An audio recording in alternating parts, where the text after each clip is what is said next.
और लोकसभा चुनाव के 5वें चरण में 6 राज्यों और 2 केंद्र शासित प्रदेशों की 49 सीटों पर मतदान हो रहा है। ऐसे में मतदाता मतदान केंद्रों पर वोट डालने पहुंच रहे हैं। इसी कड़ी में बीजेपी की प्रदेश महामंत्री प्रियंका सिंह रावत भी अपने गृह जिले बाराबंकी दौरे पर रहीं, जहां उन्होंने मतदान केंद्र पहुंचकर वोट डाला।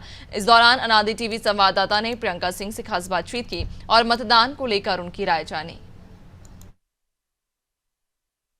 जी सांसद के रूप में यहाँ पर विख्यात हैं और भारतीय जनता पार्टी की प्रदेश महामंत्री हैं। बाराबंकी अपने गृह जनपद पहुंची हैं, वोट किए हैं। प्रियंका जी, सबसे पहली बात तो वोट कास्ट किया है, कैसा महसूस कर रही हैं? देखिए, जिम्मेदारी जिसको कहते हैं ना, उस जिम्मेदारी को चाहे आप किसी भी व्यवस्था में हो, किसी भी हालत में आपका शरीर हो, पर अपने मत का प्रयोग करना चाहिए। अगर आप नहीं करेंगे उसका गलत इम्पैक्ट जाता है। पढ़ा लिखा वोटर, गांव का वोटर, हर तरीके का वोटर अपने मत का प्रयोग करे। मतदान का दिन है, एक ऐसी सरकार को चुनने का मौका मिलता है जहां पर आपके उससे बनकर के जाती है, आपके लिए सरकार योजनाएं बनाती है, बजट रिलीज करती है, आपको सारी व्यवस्थाओं से लेकर आपको सुशोभित करती है। तो इतना ही कहती हूँ, सरकार हमारी बनने जा रही है और सभी से निवेदन है इस लोकतंत्र की व्यवस्था को स्वस्थ सकारात्मक ऊर्जा के साथ में इसको बरकरार रखना चाहिए। यही मैं आप सबसे कहना चाहती हूँ, अपने मत का प्रयोग करें। नेताओं के ऊपर अक्सर वीआईपी सिंड्रोम के आरोप लगते हैं। आपने लाइन में लगकर वोट डाला, क्या मैसेज रहेगा? मैं एक बात बताऊं, मैं जमीन से जुड़ी हूँ।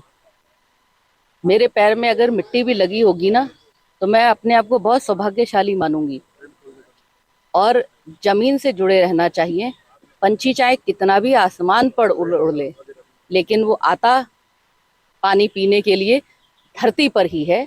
और हम जितना धरती से जुड़े रहें उतना ही खुद के लिए भी है और पर्यावरण के लिए भी है। यही तो अपने आने वाली पीढ़ी को संदेश देना है, यही तो पीढ़ी को अपनी सिखाना है।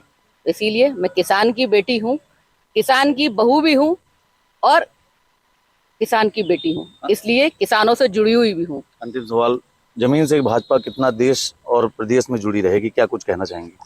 इसमें कोई शक है? कोई शक नहीं है। जमीन से जुड़े हुए हैं, इसलिए चाहे किसान का मैटर रहा हो, चाहे महिलाओं का मैटर रहा हो, चाहे व्यवस्था को लेकर के रहा हो, या किसी भी एक शिक्षा के मैटर को लेकर के रहा हो, कानून व्यवस्था को लेकर के रहा हो, किसी भी मैटर को लेकर के अगर हम किसी भी विषय को लेकर के अगर हम देखें, तो हमारी सरकार ने कहीं पर, मुझे ऐसा लगता नहीं है कि उस विषय को कहीं छोड़ा होगा। उससे हमेशा जुड़े ही रहे हैं, क्योंकि जो विषय यहाँ से निकल के ऊपर जाते हैं वही तो ऊपर जाके चर्चा होती है, उन्हीं के रूप में ही तो आगे से बढ़ करके हम लोग को व्यवस्था दी जाती है जिलों में।